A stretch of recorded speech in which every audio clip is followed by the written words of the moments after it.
হে আমার রব, আমাকে দেখাও সরল সহজ পথ। আমার আকুতি তুমি শুধু শোনো, আমি তা নিজেই বুঝি।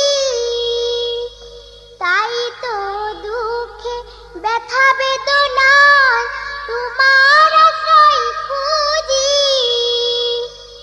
আমার আকুতি তুমি শুধু শোনো, আমি তা নিজেই বুঝি।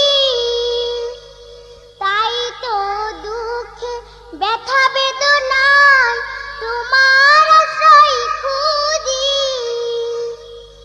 আমার যা কিছু গোপন প্রকাশ সবই তোমারই জানা। রাব্বা